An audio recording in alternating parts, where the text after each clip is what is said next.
Hey, it's Chris, and this is my third video diary, and this is the part in my series where the videos get longer than a minute, but I promise to try to keep them under 3. And I think it's important as I dive into a very uncomfortable topic of infertility and pregnancy loss that I touch upon where I believe a lot of the stigma of it comes from. And I believe a lot of the stigma comes from being uneducated in the topic. And a lot of that has to do with our school systems. And I say school systems because a lot of us learned about reproductive health from school.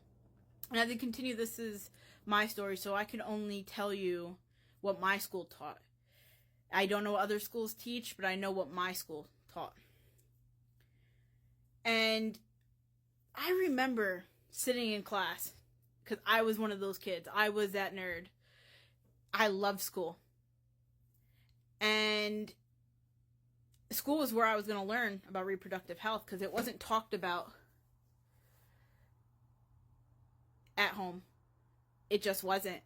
That was grown-up conversations, and I was a kid, and I was not to have any part of that. And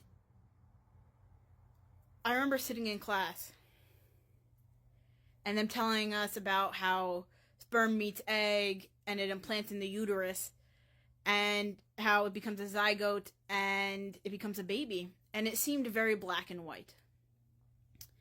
It seemed so simple that it was, step 1, 2, 3, and 4. Super easy. And looking back now, realizing how much of a disservice that not only my parents did for not talking about it, but also my school for not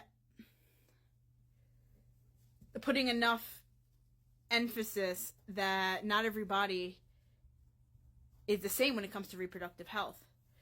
That some people will be able to get pregnant but not stay pregnant, and it's a miscarriage or an absorption. Or that sometimes the egg doesn't implant in the right spot and it's called an ectopic pregnancy, and that could be dealt with by medication or emergency surgery. And by not explaining that, it almost gave this false hope that that's one thing in life you don't have to worry about. If you want a baby, you have a baby. And looking back after 6 years of pregnancy loss and infertility and surgeries, realizing how wrong I was to not have that worry, because it never crossed my mind that if I wanted a baby when I was ready, that I couldn't just have a baby. And a lot of that has to do with school not explaining as much, but also my parents, because my grandmother was a strict Catholic on my dad's side, and my mom's mom was a strict Jewish woman. And these topics were taboo. And my older sister had a baby at 15, and her second at 19, and my younger sister had a baby at 19, so in my head, it was easy. And as I continue on my journey, I'm realizing how gray the world really is.